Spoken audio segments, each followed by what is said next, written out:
जय श्री कृष्णा। अखंड ज्ञान ज्योति परिवार में आपका स्वागत है। आज हम आपको बताएंगे कि पद्मनी एकादशी के दिन हम ऐसे कौन से उपाय करें जिससे हमारे घर में सुख समृद्धि का आगमन हो, हमारे जीवन में सफलता हमको प्राप्त हो, हमारे रुके हुए काम आगे बढ़ें और हम अपने व्यापार में सफलता की प्राप्ति करें। देखिए, पद्मनी एकादशी व्रत जो है ये अधिक मास में रखा जाता है और यह पुरुषोत्तम मास में यह व्रत पड़ता है, इसलिए इस एकादशी को हम पुरुषोत्तमी एकादशी भी कहते हैं। क्योंकि यह जो पुरुषोत्तम मास है हमारा, यह 32 महीनों में एक बार आता है, तो इसकी एकादशी भी 3 साल में एक बार आती है। इसलिए इस एकादशी पर किए गए हमारे उपाय भी हमें कई गुना फल प्रदान करते हैं, हमारे व्रत पूजा आदि भी हमें कई गुना फल प्रदान करते हैं। तो आज हम ऐसे कुछ छोटे छोटे उपाय बताएंगे जिससे आप इसको अपने घर पे करके अपने जीवन में सफलता को प्राप्ति कर सकते हैं। सबसे पहला हमारा जो उपाय है वो ये है, पद्मनी एकादशी पर आप शाम के समय तुलसी के आगे यानी कि माँ तुलसी के आगे घी का दीपक जलाएं और ओम नमो भगवते वासुदेवाय नमः मंत्र का जाप करें और आप तुलसी की 11 परिक्रमा कर लें। यह मंत्र आप 11 या 21 बार भी जाप कर सकते हैं। ऐसा करने से होता क्या है कि आपको भगवान विष्णु और माता लक्ष्मी दोनों की एक साथ कृपा मिलती है, दोनों का एक साथ आशीर्वाद प्राप्त होता है और दोनों ही हमें सुख समृद्धि प्रदान करते हैं। तो अगला हमारा उपाय ऐसा है कि यदि आपका कहीं पैसा अटक गया है, कोई पैसा आपका फंसा हुआ है, मिल नहीं पा रहा है, प्राप्त नहीं हो रहा है, आपको किसी के पास रुका हुआ रह गया है, तो आप क्या करें कि पद्मनी एकादशी के दिन भगवान विष्णु के आगे आप घी का दीपक जलाएं और पूर्व दिशा की ओर मुख कर लें और इस प्रकार आप गीता का 11वां अध्याय का पाठ करें। देखिए, दीपक हमें कैसे जलाना है, इसके लिए आप हमारी दीपक वाली वीडियो देख लीजिए कि दीप जलाने की विधि क्या है और कब हमें किस किस प्रकार से दीपक प्रज्वलित करने चाहिए। तो उसमें आप देख लीजिएगा कि हमें घी का जो दीपक हम जलाएंगे उसको किस प्रकार हमें रखना है। तो ये एक ऐसा उपाय था जिसको करने के पश्चात आप जो है अपना फंसा हुआ पैसा भी प्राप्त कर सकते हैं। ये बहुत ही अच्छा उपाय है। तीसरा हमारा उपाय ये है कि जिन लोगों को रोग से कोई ना कोई पीड़ा होती रहती हो, तो वह इस दिन एक छोटा सा उपाय ये करें कि ऋतुफल यानी कि इस मौसम का जो भी फल है उसको आप भगवान विष्णु यानी कि जगत के पालनहार सृष्टाहार, जगत के पालने वाले पालनहार को आप अर्पित कर दीजिए, उनको मंदिर में जाके समर्पित कर दीजिए। तो देखिए, आपको अपने रोगों से मुक्ति प्राप्त होना शुरू हो जाएगी।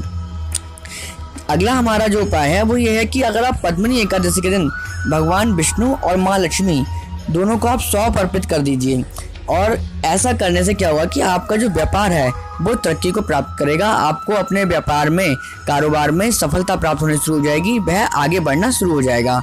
ये बहुत छोटा सा और कारगर एक उपाय है। अगला उपाय ये है कि हमें पद्मनी एकादशी के दिन गरीबों, असहायों या जो भी जरूरतमंद है हमें उसको भोजन जरूर करा देना चाहिए और साथ ही साथ यथाशक्ति दान दक्षिणा भी हमें देनी चाहिए। ऐसा करने से जीवन में सुख समृद्धि का आगमन होना शुरू हो जाता है और घर में खुशहाली आना शुरू हो जाती है। अगला जो उपाय है वो ये है कि आप पद्मनी एकादशी के दिन भगवान नारायण के लिए एक दूध से निर्मित खीर में तुलसी डालकर भगवान विष्णु जी को चढ़ा दीजिए। यानी कि तुलसी और दूध से निर्मित खीर को आप बनाइए और उसमें तुलसी पत्र चढ़ा करके डाल करके आप भगवान विष्णु को अर्पित कर दीजिए। ऐसा करने से जिनके घर में वैवाहिक जीवन में जिनके घर में कलेश रहता हो वह वैवाहिक जीवन सुखद बन जाएगा और जीवन के अंदर के कष्ट भी दूर होंगे। अगला उपाय है कि अगर हम इस पवित्र एकादशी के दिन भगवान विष्णु जी के समक्ष 9 मुखी दीपक जलाएं और साथ में एक अखंड ज्योति जलाएं, तो इससे हमें नौकरी में, तरक्की में जिस प्रकार भी कोई भी बाधा आ रही हो, कोई अड़चन आ रही हो, वह बाधा अड़चन तमाम तरह की दिक्कतें सब दूर हो जाती हैं। ये बहुत एक अच्छा उपाय है। 9 मुखी दीपक और साथ में अखंड ज्योति आप जला लीजिए। अगला उपाय ये है, जिनको घर में हमेशा आर्थिक तंगी बनी रहती हो, आर्थिक समस्या बनी रहती हो, वह क्या करें, वह इस पवित्र महीने अधिक मास की इस पवित्र एकादशी के दिन भगवान विष्णु जी को केसर से मिला हुआ दूध अर्पित करें या इस केसर मिले हुए दूध से आप उनका अभिषेक कर दीजिए। तो देखिए, आपके घर में जो धन की दिक्कत है वो दूर हो जाएगी और आपको अपने घर में लोगों का जो सहयोग है वह मिलना शुरू हो जाएगा।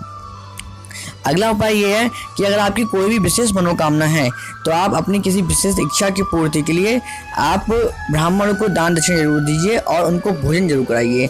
इससे देखिए आपकी जो कोई भी मनोकामना थी वह अवश्य पूर्ण होगी। अगला उपाय हमारा ये है कि पद्मनी एकादशी के दिन आप पीपल के वृक्ष की पूजा अवश्य करिए, क्योंकि देखिए पीपल जो होता है वह भगवान विष्णु का ही स्वरूप है, भगवान विष्णु जी का वास उसमें माना गया है। और इस पवित्र एकादशी के दिन अगर आप पीपल के वृक्ष की पूजा करते हैं तो आपको कर्ज से मुक्ति जरूर प्राप्त होगी। इसके लिए आप क्या करें कि आप पीपल के वृक्ष में मीठा जल आप चढ़ा दीजिए, यानी कि जल में आप चीनी गुड़ आदि डाल करके आप मीठा जल कर लें और उसको आप पीपल के वृक्ष की जड़ में चढ़ा दीजिए। और शाम के समय आप कोई भी एक दीपक वहाँ पे प्रज्वलित कराइए और अपनी मनोकामना बोलाइए। देखिए ये कुछ ऐसे उपाय थे जिनको करने से आपको अपने जीवन में हर क्षेत्र में सफलता अवश्य प्राप्त होगी। तो हम ये ऐसा आशा करते हैं कि आप इन उपायों को करेंगे और अपने साथ होने वाली जितनी भी समस्याएं हैं उनको आप दूर करेंगे। जय श्री कृष्णा।